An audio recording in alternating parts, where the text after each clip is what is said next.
எல்லாவற்றிற்கும் தேவனை சார்ந்து தேவனை நம்பி இருந்து தேவனாலே ஜெயம் கொள்கிற ஜனமா நீங்க.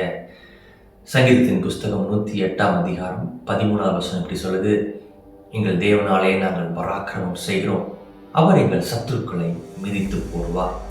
இந்த தேவனாலே அப்படின்ற வார்த்தை ஒரே தேவனாகி என்னுடைய தேவனை குறிக்கிறதா இருந்தாலும் இந்த இடத்துல எபிரேய பதம் ஏலோகிம் அப்படின்ற வார்த்தை உபயோகப்படுத்தப்பட்டிருக்கு. இந்த ஏலோகின்ற வார்த்தைக்கு பன்முகத்தன்மை கொண்ட தேவனாக இருக்கிறார், திரித்துவ தேவனை குறிக்கிறதா இருக்கிறது. இந்த பராக்கிரமம் அப்படின்ற வார்த்தைக்கு ஆங்கில மொழிபெயர்ப்பில் குறிப்பாக NKJV மைட் அண்ட் பவர்னு 2 வார்த்தைகளை உபயோகப்படுத்தியிருக்கிறாங்க. எதுக்கு இப்படி அவங்க விவரித்து சொல்லியிருக்காங்கன்னு பார்த்தோம் அப்படின்னா, எபிரேய பதத்தில் இந்த இடத்துல சைல்டு அப்படின்ற வார்த்தை பராக்கிரமத்திற்கு உபயோகப்படுத்தப்பட்டிருக்கு. இந்த சைல்டு அப்படின்ற வார்த்தைக்கு எபிரேயத்தில் ஒரே அர்த்தம் உடையதாக இராமல் பல அர்த்தங்களை உடையதாக இருக்குது.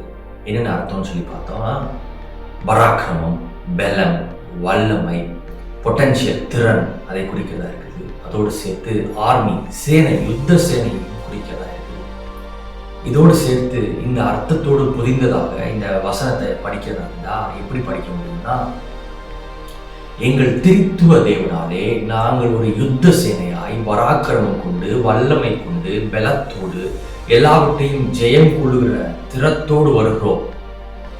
கர்த்தர் தேவன் எங்கள் சத்துருக்களை மிதித்து போடுவார். இந்த சத்ருன்ற வார்த்தைக்கு சரியான மொழிபெயர்ப்பா எபிரேயத்தில் என்ன போட்டிருக்குன்னா, எங்களுக்கு விரோதமாய் வருகிறவைகளை அவர் மிதித்து போடுவார்.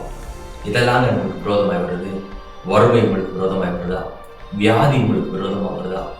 மரணம் உங்களுக்கு விரோதமாய் வருதா? இல்லை கவலைகள், சஞ்சலங்கள், டிப்ரெஷன்ஸ் உங்களுக்கு விரோதமாக வருதா? உங்களுக்கும் எனக்கும் விரோதமாய் வருகிற எல்லாவற்றையும் திரித்துவ தேவனோடு சேர்ந்து ஒரு யுத்த சேனையாய் வல்லமையோடு பராக்கிரமத்தோடு பலத்தோடு அவைகளை ஜெயம் கொள்கிற திறனோடு சென்று நம்மால் மிதித்து போட முடியும். அவர்கள் மேல ஜெயம் கொள்ள முடியும்.